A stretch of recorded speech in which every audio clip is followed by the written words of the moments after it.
Fala aí, meu povo, boa semana, bom diazinho para vocês que estão vendo isso na segunda-feira de manhã, hora que saiu, bom qualquer outro momento do seu dia. Era para ter saído um especial de Natal, acontece que eu não consegui. Consegui horas de viagem para cá, para lá, gravei ainda um vídeo semana passada, né, sobre o Flamengo e o seu poder financeiro, então tá saindo agora. Espero que na sexta-feira saia outro Beckler Responde para vocês, se eu conseguir ter tempo até lá. Faça o favor de dar uma moralzinha aí, dando aquele like e se inscrevendo no canal também. Todo mundo pede e eu também tô pedindo para vocês fazerem isso. Ó, a primeira pergunta aqui é do Manasses Júnior 08. Foi o Xabi Alonso que arruinou o Real Madrid ou o Real que arruinou o Xabi Alonso? É uma muito boa pergunta, tá? E por isso que eu selecionei aqui, embora nem todas talvez sejam boas perguntas. Eu acho que o Real Madrid já não vinha bem de uma boa dinâmica com o Ancelotti e com o Xabi Alonso continua sem essa boa dinâmica, né? Na temporada passada o Real Madrid perdeu todos os títulos, perdeu a Supercopa, a Copa do Rei e o Campeonato Espanhol para o Barcelona e na Liga dos Campeões foi eliminado nas quartas de final para o Arsenal, mas já não vinha bem na competição. O elenco do Real Madrid, embora seja cheio de bons jogadores, é um elenco com dificuldade de ter características dominantes como tinha com o Toni Kroos, de ditar ritmo de jogo. O Real Madrid eu acho que normalmente não tem ritmo de jogo. Ele é um time que contra-ataca muito bem. Nos últimos jogos, as boas jogadas e os gols do Real Madrid têm saído de contra-ataque, têm saído assim, mas quando tem que dominar o adversário, achar espaço na defesa do adversário, tem difícil, porque eu acho que falta gente de boa leitura de jogo. O Xabi Alonso tentou com o Arda Güler no início da temporada mais recuado, chegou a testar e eu acho que começou bem o Tchouaméni fazendo essa função, mas falta continuidade a esses jogadores. Falta, acho que quase que ter isso inato neles de conseguir fazer esse papel. A próxima grande contratação do Real Madrid eu acho que deveria ser um jogador de ditar ritmo. Disse aqui quando o Real Madrid, algumas temporadas, contratou o Mbappé e o Xabi Alonso estava saindo, e o Toni Kroos estava saindo, que tinha muito músculo para pouca gente que enxergasse o jogo ali. Eu acho que a característica dos jogadores, por mais que sejam muito boas, são essas. De Bellingham, Valverde, Tchouaméni, Camavinga, os meio-campistas têm essa característica de ter bom pé, tem bom passe, mas não são grandes organizadores. E os jogadores mais de meio de frente também. Arda Güler, Mastantuono, que chegaram agora, Rodrigo, Vinícius e Mbappé, são caras de mais chegada à frente do que mais organização a partir de trás. Então, não acho que seja o Xabi Alonso, eu acho que a chegada dele poderia ter ajudado a enxergar mais essa carência do Real Madrid, ter corrigido coisa que ainda não aconteceu. Mas acho que antes com o Ancelotti já mostrava também, desde a saída do Xabi Alonso, há uma temporada e meia, desde a saída do Toni Kroos, há uma temporada e meia, esse problema. J. Vitor Almeida, tenho um dia em Barcelona, o que fazer / conhecer? Cara, começa o seu dia na Pedreira, no Passeio de Gracia, desce o Passeio de Gracia todo, não pega as Ramblas, mas a partir dali vai pro bairro do Borne, vai depois no Arco do Triunfo. Acho que é um passeio que nem deve ocupar todo o seu dia, mas se você for parando para comer, para beber e tal, talvez sim. Mas você descer todo o Passeio de Graça, depois ir pelo bairro do Gótico e do Borne, você pode até, quando você chegar na Praça Catalunha, já entrar mais ou menos pelo Gótico, faz Gótico, Borne e depois faz Arco do Triunfo, Parque da Ciutadella. Vai para um dia em Barcelona, acho que está muito bem visto. Vai ver várias coisas diferentes e legais. E aproveite. E fique mais tempo em Barcelona, porque é um dia muito pouco para a cidade. Lilian Gabriele 01. Se você não fosse jornalista esportivo, seria jornalista de celebridade tipo Léo Dias? KKK. Não. Tem absolutamente nada a ver uma coisa com a outra. Se eu não fosse jornalista esportivo, muito provavelmente eu não seria jornalista. Eu peguei a pergunta mais para falar sobre isso. Eu gosto muito de futebol e o jornalismo foi uma forma com que eu encontrei de ficar perto do futebol. E não o contrário, não é que a mosquinha do jornalismo e que aquele cheiro de papel recém-impresso do jornal e que a excitação do rádio, do ao vivo, nada disso. Eu gosto de tudo isso, mas não é nada disso que me faz acordar todo dia querendo trabalhar. É futebol. Então, se eu não fosse jornalista esportivo, eu iria trabalhar com alguma outra coisa dentro do futebol, pelo menos iria me esforçar e fazer o máximo para estar perto do futebol, que é o que eu gosto de fazer. A Lala Fernandes, um abraço para você, Lala. Se tivesse que comer uma sobremesa de Natal pro resto da sua vida, qual seria? Outro dia eu gerei uma discórdia num programa da TNT, porque eu disse que rabanada é super valorizado e é uma caloria burra. Tem muita caloria rabanada, basicamente é tudo que tem num pão, mais o açúcar, mais a fritura. Para mim faz pouco sentido rabanada e as pessoas discordaram. Não sei o que vocês acham, deixem aqui nos comentários o que vocês acham sobre rabanada, mas não me pega por nada rabanada. Vocês já comeram uma rabanada hoje? Na minha família sempre teve tradição de pudim, por mais que Otávio Neto seja contra também, mas sempre teve uma tradição de pudim na minha família, do pudim da tia Diva. Uma tia da minha mãe, irmã da minha avó, sempre fez um pudim muito bom. E é uma sobremesa que eu comeria todos os dias, que eu fosse comer sobremesa, né? Porque sobremesa também não é todo dia. MTS Oliveira 98, que eu imagino que seja Matheus. Rafinha tem potencial para ser ídolo do Barcelona? Eu acho que ele já é hoje, sempre lembrando que ser ídolo é uma coisa muito individual, né? Tem muito jogador que é ídolo para uma torcida e que para uma determinada pessoa não é, ou que para a maioria das pessoas é, e que para outras não. Tem alguns ídolos que são ídolos só de uma pessoa e não das outras. Mas eu acho que o Rafinha, pelo esforço dele desde a temporada passada, tem sido reconhecido, que ele já tinha feito nos 2 primeiros anos. Mas eu acho que desde a temporada passada ele já tem sido reconhecido como uma grande referência. Eu acho que a idolatria, ela é no momento presente, mas eu acho que ela se torna até maior depois, né? Quando se olha com perspectiva, normalmente se vê um jogador mais ídolo depois que o tempo passa e que você vê que você não acha aquele cara toda hora, você não tem, ou com características de jogo, mas com identificação de clube, com luta, essas coisas também geram idolatria. Acho que você vê mais depois. Então acho que sim, o Rafinha é ídolo hoje da torcida do Barcelona. Teve uma enquete no Mundo Deportivo sobre quem seriam os principais jogadores do ano do Barcelona. E o Rafinha ficou em segundo atrás do Pedri. O Lamine, para a torcida do Barcelona, ficou em terceiro. Então em Barcelona já se enxerga assim o Rafinha como uma grande referência, como um cara importante dentro de campo, fora de campo também, a identificação dele com o clube. Eu acho que sim, ele é um ídolo da torcida do Barça. E caso esse time ganhe mais, ele pode aí ultrapassar alguns jogadores, tipo, não sei, Rivaldo, Neymar, daqui a pouco Ronaldo, no patamar de brasileiros da história do clube. Se essa temporada acabar com La Liga e Champions pro Barça, por exemplo, eu acho que ele pode dar uns saltos na frente de alguns jogadores muito importantes. Júlio Cardoso, como lidar com a sensação de solidão e Vale da Estranheza? Pô, o Vale da Estranheza me pegou aqui. Mas, cara, sensação de solidão, se você não gosta, tem gente que gosta, tá? Tem gente que se dá muito bem sozinho, que não precisa de muitas interações sociais e tal. Se você é do tipo que precisa de interações sociais e que se sente mal com solidão, é sair abordando pessoas na rua e perguntando coisas aleatórias pra elas, né? Se você fosse um animal, qual animal você seria? Numa briga entre um macaco com uma espada e um rinoceronte, quem se daria melhor? E aí, tenta fazer amizade. Cara, acho que tem, assim, é um pouco forçado fazer amizade hoje em dia. Eu acho bastante forçado eu sair por aí interagindo em grupos. O pessoal falou, né? Pô, agora você tá em São Paulo, entra num beach tênis, num grupo de corrida. Eu acho antinatural. Mas tem gente que se dá bem com essas coisas. Então, se você tá com sensação de solidão, é buscar atividades em grupo que você vai interagir ali e vai fazer amigos. Eventualmente sim, eventualmente não, né? Não vai ser no primeiro grupo que você vai encontrar ali 6, 7 pessoas que você vai estar fazendo churrasco com elas no final de semana. Mas, para não ter sensação de solidão, você tem que interagir. O Vale da Estranheza aqui eu não faço a menor ideia. E outra coisa é se você se importa com solidão ou não. Tem gente que se importa menos. Zero Luan Araújo. Acha que o Estevão não é valorizado no Chelsea, visto que está entrando poucas vezes?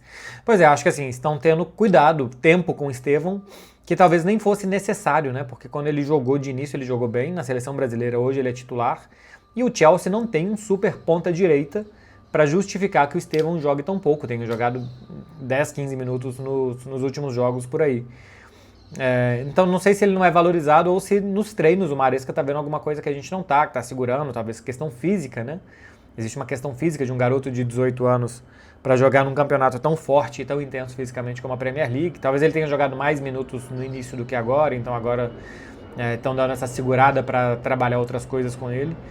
Mas sim, eu acho que ele deveria jogar mais. O Estevão, quando jogou, mostrou que deveria jogar mais. Ele teve um pouco de sorte, por assim dizer, no início com a lesão do Garnacho, com a lesão do Cole Palmer, que fez com que ele ganhasse mais espaço no time, mas que tenha virado tanto o jogo com a volta do Cole Palmer e que ele joga tão pouco, eu também acho que não condiz com o desempenho que ele mostrou dentro de campo. Tunala. Acha que Endrick volta para a Copa? ele foi o melhor jogador dos jogos grandes dos 4 anos, segundo o Tunala. Cara, dos jogos grandes, depende do que foi jogo grande. Jogar amistoso contra a Espanha, Inglaterra, não sei se isso exatamente tem sido jogo grande, foi contra seleções grandes, mas foram amistosos, né? Acho que o Endrick tem um caminho muito longo, tá? Muito longo e pouco tempo. Porque ele parece estar fora do radar. É um jogador conhecido pro técnico, o que é bom e é ruim. O Ancelotti conhece o Endrick e colocava pouco o Endrick para jogar no Real Madrid e não convocou para a seleção conhecendo o Endrick depois. Ele não vai jogar num time dominante, que é o Lyon, não é um time que domina a sua liga, ou seja, que ele vai estar sempre marcando, que o time vai estar sempre ganhando dos adversários, ele vai ter um caminho duro no Lyon, e ele tem pouco tempo. Né? Assim, ele tem 6 meses para a Copa do Mundo, para a próxima convocação ele tem menos do que 3 meses, então ele tem um caminho muito duro e muito longo, ele vai ter que desde o minuto 1 mostrar muito serviço e mostrar muito, muito valor. Acho difícil que ele chegue a tempo da Copa do Mundo, tá? Que ele faça uma temporada que seja o suficiente para ele voltar a estar no radar. Até porque ele não tem a característica que o Ancelotti quer, que é um 9 puro. O Endrick não tem corpo, posicionamento de área, jogo aéreo de um 9-9. É um jogador mais de explosão, de vir de trás, de espaço.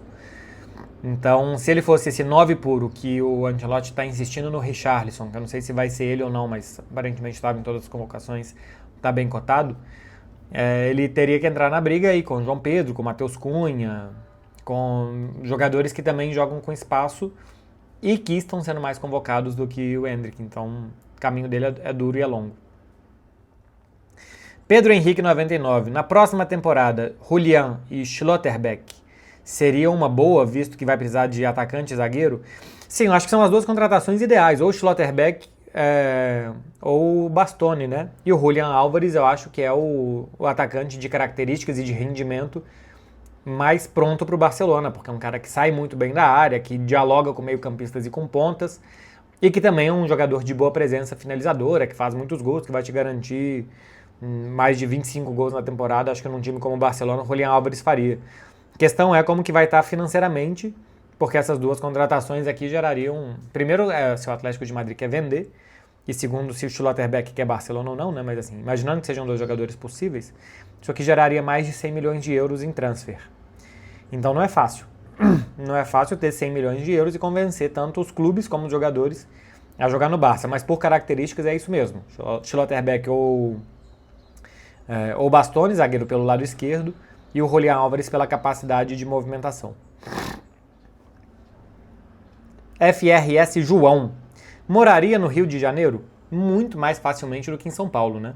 Rio de Janeiro tem uma característica, um estilo de vida que é muito mais gostoso do que o estilo de vida de São Paulo, cá entre nós.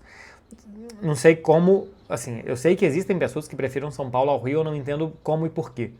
Questão de trânsito, de violência urbana aqui em São Paulo, talvez seja igual ao do Rio, não vejo alguma coisa diferente. No Rio de Janeiro você tem praia, estilo de vida um pouco mais leve, despojado e de trabalhar muito, mas também ver as coisas boas da vida. Aqui em São Paulo é shopping, restaurante e de vez em quando um bar. Aqui é pouca coisa mesmo de bom que você tem de cidade para aproveitar, né? Você pergunta para um paulista o que ele mais gosta na cidade, são coisas privadas que não necessariamente fazem parte da cidade. Poderia estar em qualquer lugar do mundo. Então, moraria no Rio de Janeiro com muita facilidade. Davi SD. Acha que Ronald Araújo pode voltar a ser como antes? Não me passa mais confiança alguma. A questão é essa, né? A gente não sabe como que o Ronald Araújo vai voltar. Para passar confiança, acho que não é no primeiro jogo. Chegou, jogou bem, é o Ronald Araújo de antes. Acho que ele vai precisar de um processo de muitos jogos, de jogos importantes, que ele vá muito bem para ele voltar a passar confiança. A gente não faz a menor ideia, assim, acha que o Ronald Araújo pode voltar. Eu não sei como que ele vai voltar, eu não sei prever futuro, Davi. Então eu não sei como que ele vai voltar, questão de confiança, de estilo de jogo, eu acho que ele nunca vai melhorar, assim, ele nunca vai melhorar muito o jogo dele com os pés, então ele é um zagueiro destruidor, ele não é um zagueiro construtor. Agora, como que ele vai voltar, eu não faço ideia. Quem acha que faz ideia tá errado. Nem ele sabe. Nem ele sabe se ele vai chegar, ele pode chegar muito confiante, cometer um erro e despencar tudo de volta. Então não dá pra saber, impossível saber. Guga Arruda, Beckler, já saiu na mão com alguém? Você sabe que não, eu nunca briguei. Nunca briguei na minha vida. Sou contra a violência, a favor da paz. Nunca briguei, não. Já fiz taekwondo e judô. Isso sim, mas não é sair na mão, né? É organizado ali. Tem regras e disciplina, artes marciais. Então não, nunca saí na mão com ninguém, não. J. Paulo ZX. Você sempre esteve certo. O Real contratou apenas jogadores físicos e corredores e hoje estão sofrendo. Não sei se eu sempre tive certo, mas era uma sensação que eu tinha. Na temporada passada eu ainda trouxe a informação, por mais que eu não cobrisse o Real Madrid, de vez em quando dava informação sobre o Real Madrid, que o Real Madrid não contrataria meio-campos, né? Meio-campistas, e aí claro que não entra mais tanto Ono, porque é muito mais um atacante. O Real Madrid não contratou meio-campistas. Para mim era um diagnóstico muito claro e evidente que precisava de um jogador de criação na posição do Toni Kroos, e o Real Madrid não foi atrás desse jogador no último mercado, e eu já tinha informado que não iria. Então, sim, eu acho que tem por mais que seja o maior clube do mundo, com o dinheiro que tem o Real Madrid, tem uma carência de jogador que eu acho que não poderia ter. Acho que foi mal mapeado o mercado do Real Madrid. Darlis Oliveira, ou então Darlisso Oliveira. Beckler, Breno Bidon tem potencial de jogar em algum grande time da Europa? Grande time, se a gente for pensar, Real Madrid, Barcelona, PSG, Arsenal, Manchester City, Liverpool, Chelsea, Bayern de Munique, hoje talvez esses sejam assim, o top 8 clubes da Europa, acho que não, ou pelo menos não para chegar e jogar. Falta ao Breno Bidon intensidade, capacidade de desarme, tocar mais na bola, ser um jogador mais participativo. A questão física, ele não ser 1,90 m de puro músculo, para mim não faz nenhuma diferença. O Pedri é um jogador franzino fisicamente, que é um dos que mais corre distância durante um jogo, que foi o maior recuperador de bola das grandes ligas europeias da última temporada. Ninguém recuperou tantas bolas como o Pedri, que toca 100 vezes na bola por jogo, e que acerta passes, grandes chances criadas, esse tipo de coisa. O Bidon, no Vasco e Corinthians, por exemplo, dos que começaram jogando, ele, Memphis e Yuri Alberto foram os 3 jogadores que menos tocaram na bola. Então falta para o Breno Bidon tocar mais na bola, participar mais do jogo, desarmar mais ações defensivas. Se ele fosse um super craque, se ele fosse um super armador, coisa que ele não é, ele é um bom meio-campista, ele até poderia ser menos participativo. Pela característica que ele tem, ele não é um 10, porque um 10 já tem que ter muito mais finalização, muito mais chegada. Mas um jogador de meio campo, um 8, por assim dizer, falta a ele muita participação de jogo. Falta ao Breno Bidon participar muito mais do jogo, desarmar mais, enfim. Falta muita coisa para ele jogar num grande. Nesses aqui que eu falei. Em algum outro, acho que ele poderia jogar.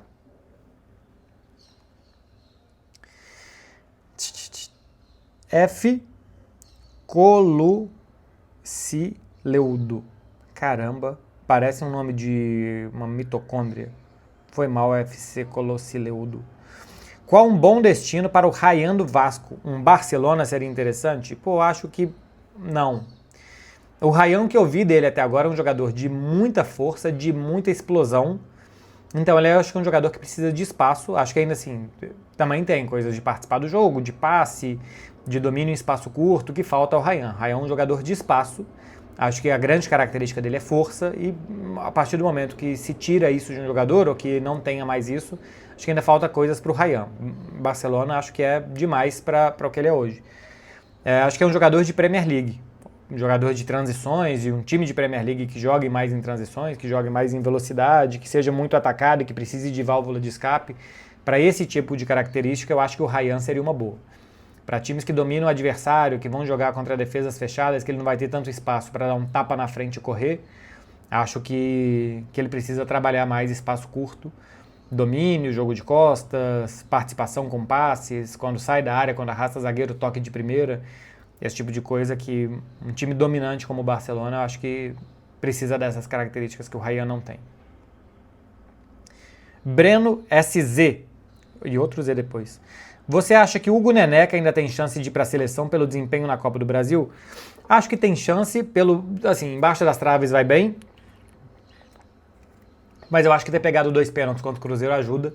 Caso o Ancelotti queira levar 2 goleiros, um terceiro goleiro, que seja muito bom de pênaltis, e ele é muito bom de pênaltis. E eu acho que é algo que deveria pensar o Ancelotti. O Alisson é o melhor goleiro brasileiro com muita sobra, com muita distância dele para o segundo. Só que ele não é um grande pegador de pênaltis e é uma situação que o Brasil pode encontrar num torneio de 5 mata-mata, né? Oitava, quarta, semi e final, e antes aquele playoff, 16 avos de final. Então, eu levaria um goleiro de pênaltis, tá? E faltando 2, 3 minutos para acabar a prorrogação, eu faria uma troca e tiraria o Alisson. E aí eu acho que o Hugo é muito bom pegador de pênaltis e seria uma boa. Varley Campos, Apple Watch ou Garmin? Eu uso Apple Watch.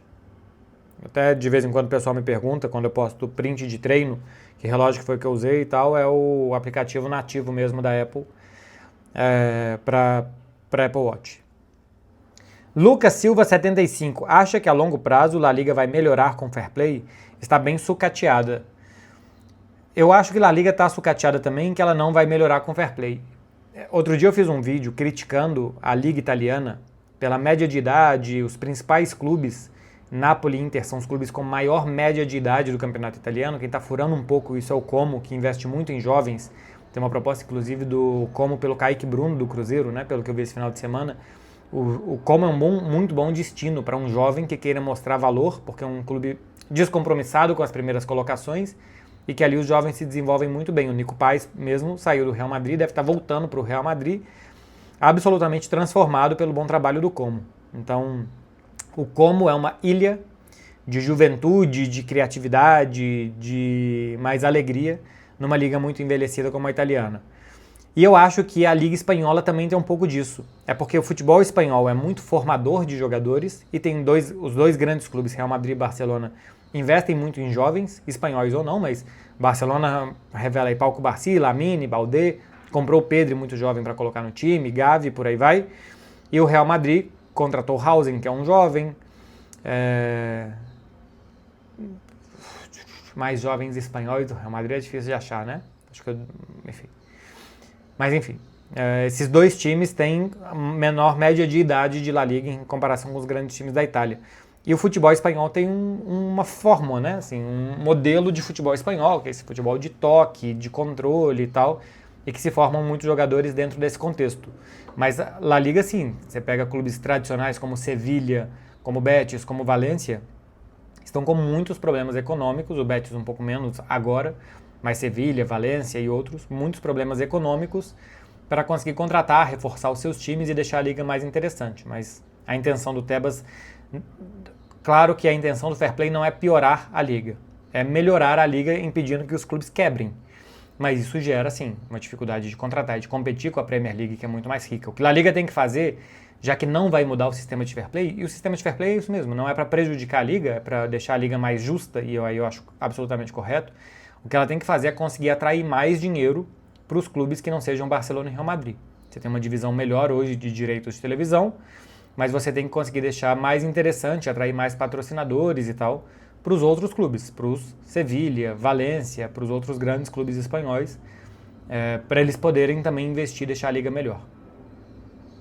Adalberto Sobrinho, os espaços que Vini Júnior tem na Liga não teria na Premier. Você acha que mesmo assim ele se daria bem? Cara, isso daqui é uma fala com uma sensação que eu acho que não é correta.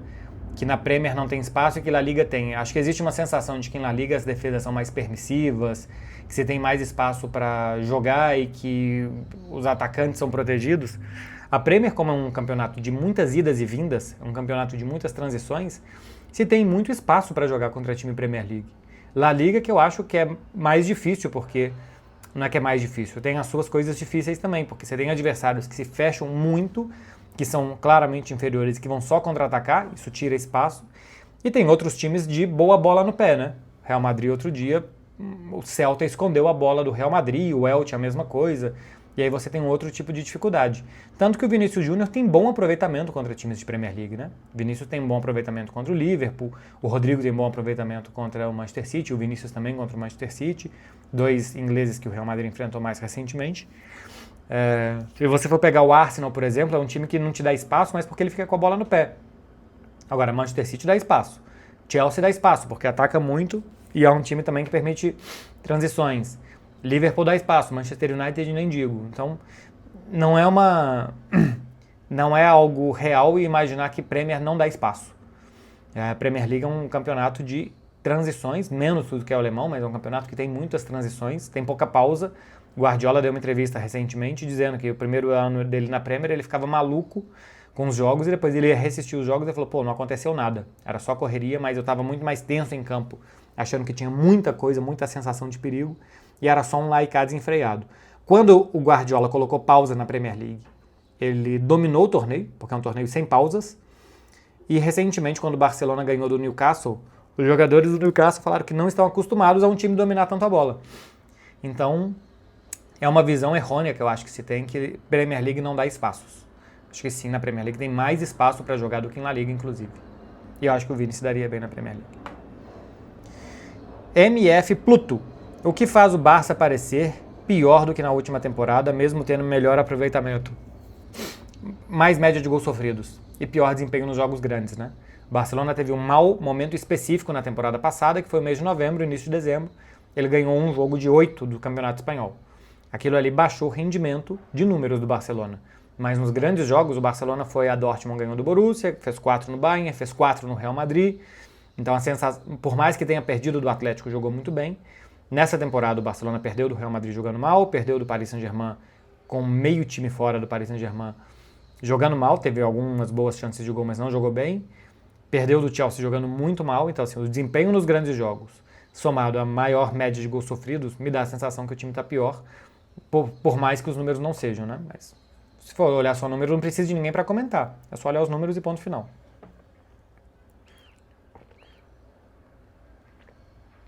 O Mendes mandou uma pergunta que eu nunca tinha pensado. Qual o maior erro da carreira do Cristiano Ronaldo? Sair do Real Madrid ou não ir para o Manchester City? Não sei se vocês lembram, né? Quando ele sai da Juventus, tinha tudo acertado com o Manchester City e acaba preferindo o Manchester United. Cara, eu acho que foram 2 erros. No City ele poderia ter durado um pouco mais do que ele durou no Manchester United. Mas eu acho que sair do Real Madrid, porque ele poderia aumentar a lenda que ele é no Real Madrid, com números e com títulos. É um clube sempre muito preparado para ganhar a Liga dos Campeões, então acho que ali ele continuaria ganhando, tanto que o Real Madrid depois da saída dele ganha mais 2 vezes, né, a Liga dos Campeões. Então acho que o maior erro dele foi ter saído do Real Madrid, onde ele tem mais gols do que jogos, 450 gols, 438 jogos, ele poderia aumentar isso. Ele poderia talvez rivalizar com o Messi em muitos números de dentro da Espanha, coisa que o Messi, dentro do âmbito espanhol, leva vantagem do Cristiano em cima de todos os números, maior gols em La Liga, maior gols em Clássico, maior gols por um clube espanhol e por aí vai. Então acho que sair do Real Madrid, onde além de tudo ele poderia ter ganhado mais Champions e ter também subido esse patamar dele, eu também acho que foi o maior erro que ele cometeu. Road Big Dream. O que achou do Thiago Silva no Porto? Acho uma ótima para o Porto, um zagueiro que ainda mostra que está em muita boa forma, física, técnica.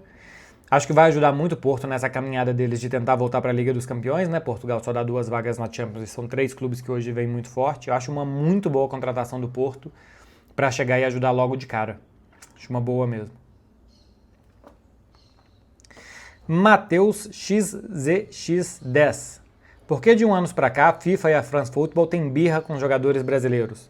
Pô, isso daqui é um clássico de mal entendimento também de como é que as coisas funcionam, né? A France Football e a FIFA não dão um único voto para a Bola de Ouro ou para o The Best. Nenhum voto. Nenhum. A France Football premia os melhores jogadores do mundo com voto de 100 jornalistas dos 100 países mais bem ranqueados no ranking da FIFA. Então, do 1 ao 100 do ranking da FIFA, tem lá Brasil, Espanha, Argentina, deve ter Brunei, Indonésia, Singapura.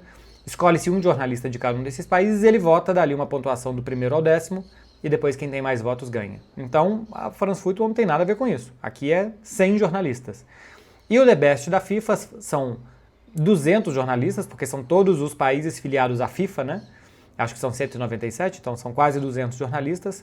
Todos os capitães, todos os técnicos e voto popular. A FIFA não dá nenhum voto para quem é o FIFA The Best. Então não existe nenhum tipo de perseguição de 4 europeus velhos brancos com brasileiros achando que, pô, vamos odiar o Brasil.